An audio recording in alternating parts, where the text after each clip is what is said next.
Sue's country in the new Casablanca. Join the boys in the sun and explore all that Spain has to offer.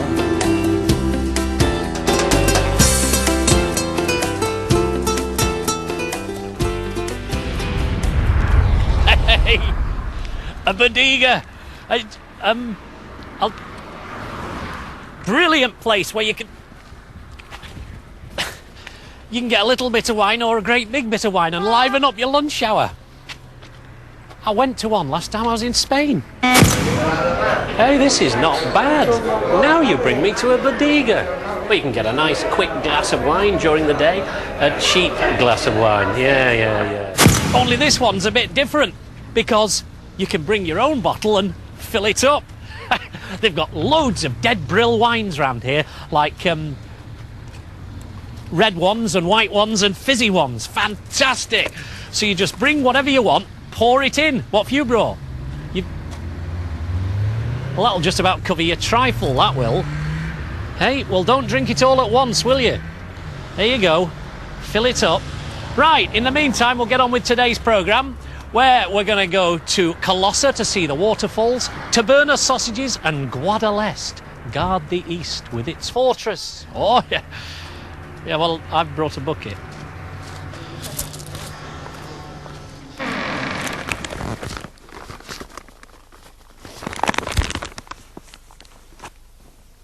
Can you see a road over them? I'm sure there's... Hey, you don't think that's a Roman road there, do you? Well, if you could drive, I could map read. I'm good at map reading. Then I'd know what I'm trying to do this while I'm trying to go round the corners up through these villages. You snore.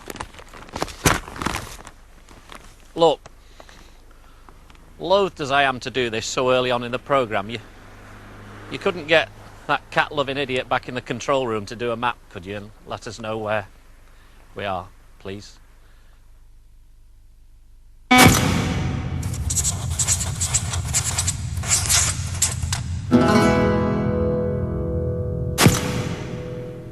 That's right, Yeah, I knew we were there, that's right. Colossa, that's where we are. What? Cayossa. Yes, I know. Of course. Any word in Spanish with two L's, it's a Y. Yes. Well, hey, they have waterfalls down there, dead famous. But we should have been in Taberna, which is dead famous for these sausages. It's brilliant. What happened was, when the Arabs were moved out, the population went from to that. And they thought, what are we going to do? So they went over to Mallorca, two L's, Mallorca, not Mallorca. See, I do know. And they said, anyone fancy coming to Taberna? Anyone fancy coming to Taberna? And some people said, yeah, aye, all right, mate, I'll come with you. And they brought with them a secret sausage recipe. Still secret to this day. In fact, the whole village is famous for them. Pity that. We're not going to find out what they look like. Apparently, they're very distinctive. Do they? Is that them then? Yeah. Right, okay. Well,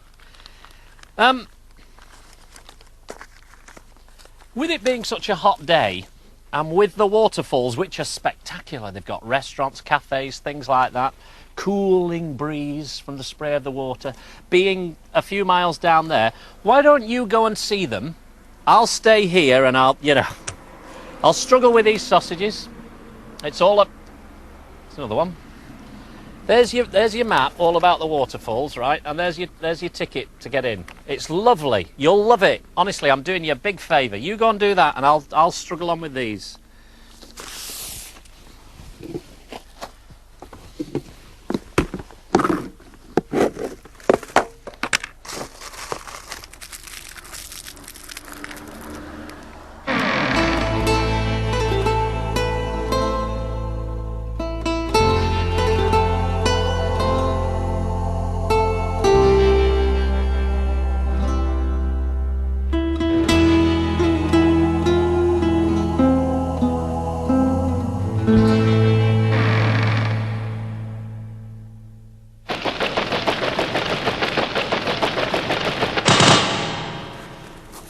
fantastic, you got here. Brilliant. How was it? The waterfalls, was it good?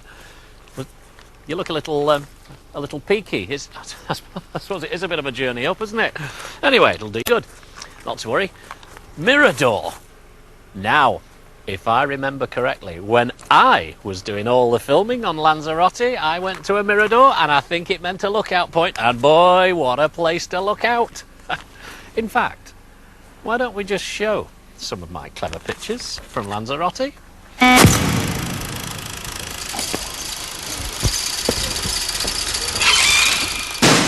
Yeah, well, you know, anyone can have teething problems. Appreciate you don't pick these things up straight away. Right, onto the cocktail, and I think it's a ching ching or a chi chi or something. What?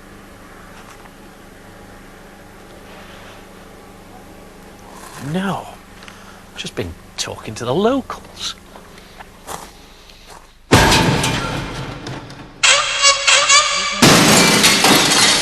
Let's do it. Right, we have Chi Chi. It's a long, refreshing cocktail. What you do, you normally put the glass in the fridge for half an hour, and then you get a saucer and put some sugar and grenadine on the saucer. You pick the glass, turn it upside down, and turn it around several times. This is what comes out. It's a nice decorative part. What we're going to put into this one, it's a dash of Malibu. You don't need ice. If you had the glass on the fridge, in the fridge, you don't need any ice. Followed by vodka, small, and top with pineapple juice. That should be enough. Stir it well. Put a nice straw in it and a little deco. If we can get it in, we're perfect. There you are. The best one of your holiday.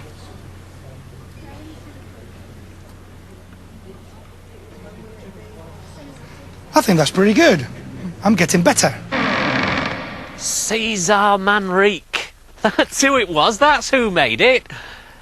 No, not the cocktail. I know that's Carlos. I'm talking about the Mirador before that in Lanzarote.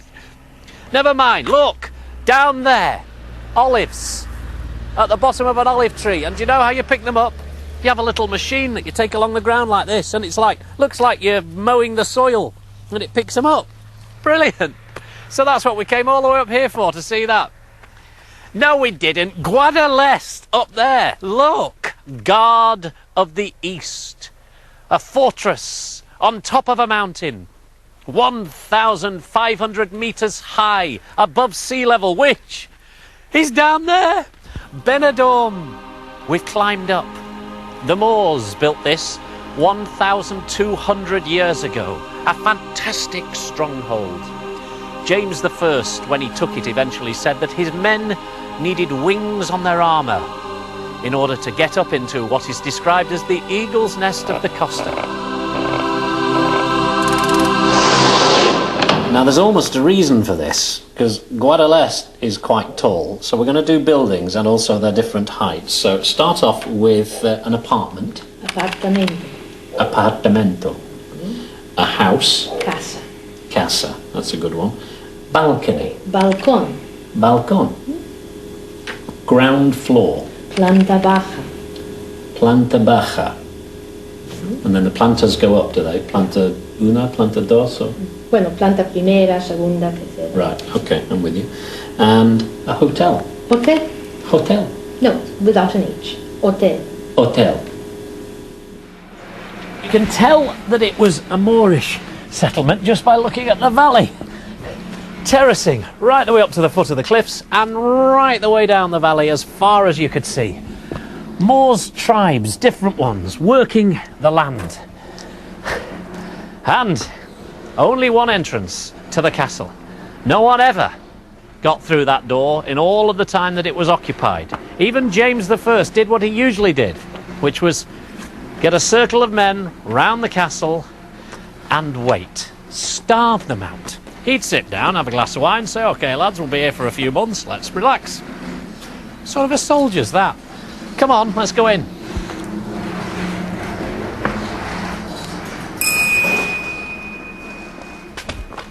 Oh, not you as well.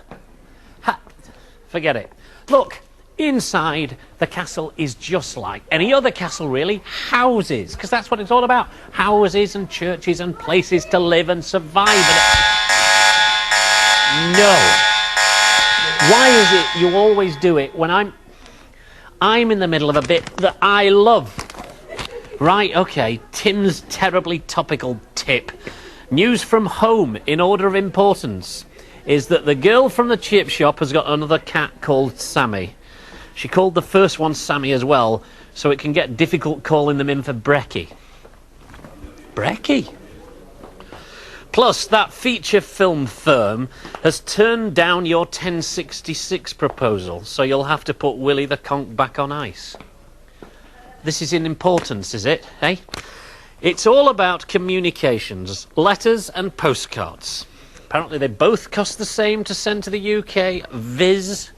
65, it says here, potatoes. Pesetas?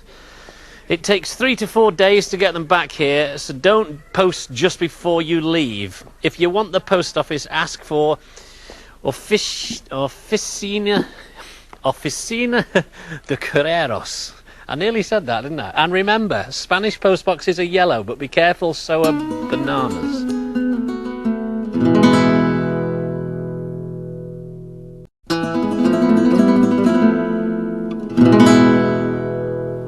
More on the Moorish castle of Guadalest, Guard of the East, and fairly effective it is too. Now, when I've been talking about the Moors, I've said that they were finally kicked out of Spain in 1492 in Granada, where we're going to finish our little journey down the costa. Well, that's true, but it's also untrue. Because the Moors did actually live on in other regions that weren't as politically important, like Guadalest. Now, in the early 1500s, Carlos I said, "I've had enough. Get them out." And he gave them a year to leave. But some of the Spaniards said, "Well, look, we like them. They're dead good, and they're very, very good at irrigating land. All that terracing up the hillside there, which goes right the way up, all of that had to be irrigated. They knew how to do it. They didn't have a reservoir at the bottom in those days. So they even built them a mosque. Say, look, you're all right. Stay here. You're okay." But about 100 years later, Philip II said, "That's it. They're going now. They've got to go," and kicked them all out. And some of them went up into the mountains. When I say some, 30,000 of them gathered together in the mountains, and they planned about attacking and coming back. They even planned about apologising and saying, "Oh, come on, let us back." But they only stayed up there for about 29 days, ran out of food and ran out of water, so eventually they left. Spain then had a bit of a problem, because areas that had had lots of people suddenly had none, or not very many. The valley of Guadalest had about 400 people when the Moors were here, quite a lot for those days. Suddenly it was down to 115. The castle was down to 25. So Spain had a new problem on its hands: repopulation. And they went out looking for people to come and live in areas, preferably Spanish. Now, you go out and have a look around.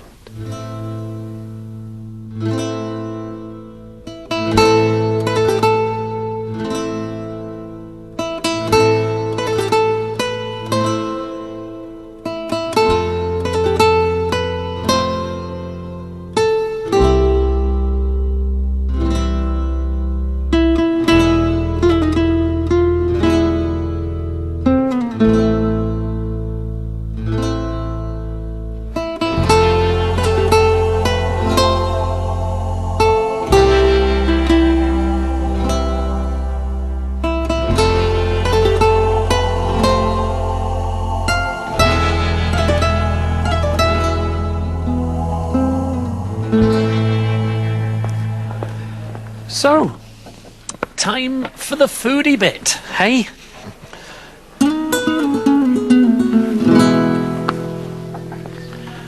No, actually, I was meaning the bit with Nando and Jaime, and it's prawns in garlic. So Jaime, today we're doing prawns. Is that the right word for them? Prawns or langostinos, English Mediterranean prawns. Okay, this is the langostinos, yes? Langostinos, yes. And these are the Mediterranean prawns. Exactly. Okay. All right then. So, do you want to start cooking them? And there's a little bit of salt goes on the grill, or the griddle, as we might call it. Is that all? Just the salt going on? Yeah, and then when they are a little bit cooked, she add a little bit of oil, olive oil, and some lemon as well, squeezed lemon. You can. See, she's doing it now. And Okay. later when she's turning over, she puts a little bit of olive oil. Or now. All right, there's the oil going on. That's it. Now they only cook for a couple of minutes, Yeah, don't they? that roughly about 1 minute to one side and another minute to another side. Now here, I can see what this is. There's garlic in a pot with oil, which is being cooked at a great heat. Heat, yes. So that's going to... That is, we call gambas al ajillo or prawns and garlic. Prawns in garlic. Prawns and garlic, yes. A little bit of salt again. Exactly. And then when cooks roughly another minute or minute and a half, and to finish it, just add some brandy.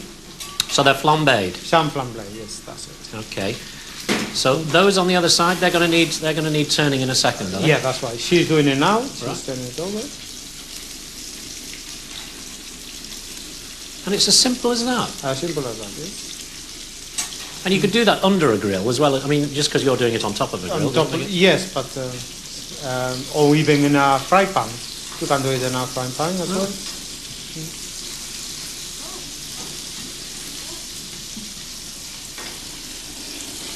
And how will we know when they're ready to be flambéed? Well, when they you can see the color changing a little bit, roughly about 1 minute, because like that they will be nice and tender. Okay.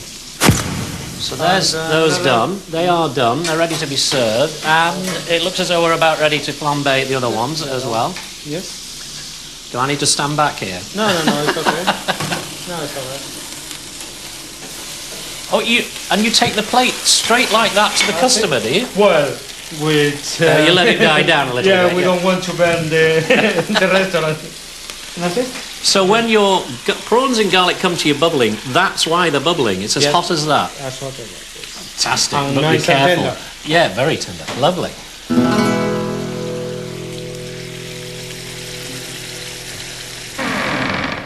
The thing about Guadalest Castle is it's built on a tiny rock, so there's not an awful lot of room, which is why the bell tower is actually built outside of the castle walls on another bit of rock.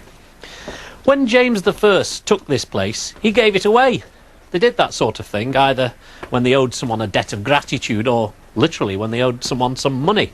In fact, this place owed lots of people lots of money over the years. The bailiff of Zativa came here one day, knocked on the door. "Excuse me, I've come to take it." So he did. He took it. In fact, lots of people took it over the ensuing years. Marquises, kings, men, noble and not so noble. They all, even Christopher Columbus's granddaughter, had a finger in the pie here.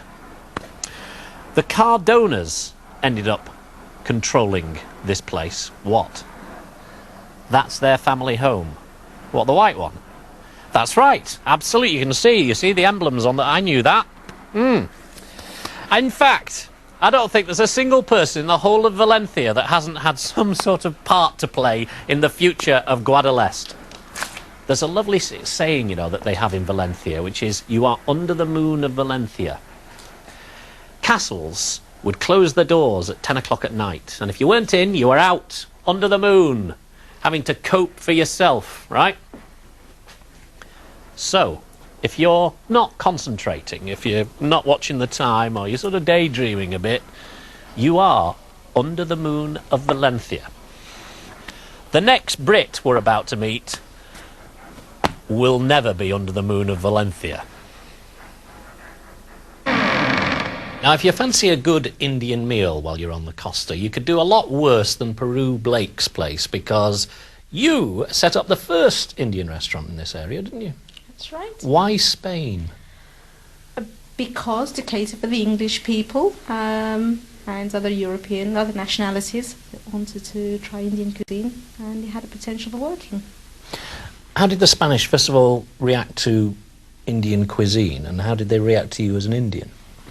Reacting to me towards an Indian was not a problem, because I have to say that it's probably one of the least prejudiced countries I've ever lived in. So that wasn't a problem at all. Food, it was good because they were prepared to learn about Indian food, and that gave me a natural sort of, sort of niche there. Across all the generations, it wasn't just the young Spanish coming through? No, I mean, originally when we opened the restaurant, you would get groups of young people, but then I did it by word of mouth, because the first 3 years of having the restaurant we never advertised, so it brought in the older generations, the granddads and grandmas and so on. So it was by word of mouth. You've got the Germans, you've got the Scandis, you've got the Brits, you've got everybody coming in. How do you deal with the languages? Well, the Scandinavians speak several languages themselves, of which one is English, and I speak Spanish and I speak English myself, and Adrian, my husband, he speaks French fluently, so we cover all languages except for German, and then we rely on our neighbours for that, the bar next door. Now, away from the restaurant altogether, last year you went trekking in the Himalayas, I know you did, and this year you're running the London Marathon. Why are you doing that? What's that all about? I'm doing it for myself, because every year I try to do something solely for myself. I suppose you'd call it self-improvement. But no, it's a challenge, and I don't know, I'll probably choose something more sedate next year. You've not got enough challenges in your life as it is? Not for myself. I mean, I've got a lot more, just to do with the restaurants, I would say. But no, that's solely, that is purely for myself. Well, best of luck with it. Thank you. Nice meeting you. The lovely Peru. Oh no, come back, don't do that. God, what is it with you lot? Next you'll be feeding stray cats in the street like he did. Oh. Right, let's move on down the Costa. For our next programme, we've finished with Guadalest. All we've got to do is get back to the apartment. Me driving again. At least I'll get some liquid refreshment at the other end.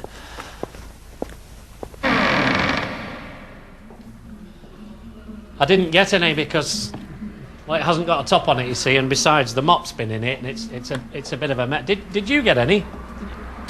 You did. You got quite a bit, didn't you? Hey, this one's not so bad. It's got quite a nice nose on it, that has. Lovely. Hey, I tell you what. Let's talk about the next programme. We'll be in Benidorm, we'll go on the Lemon Express, we'll go to Calpe, and we'll meet up with lots more Brits. It's ever so nice of you to do this, pal, because that's what friends are for, isn't it? There you go. Cheers, mate. Now I've got something to fill up.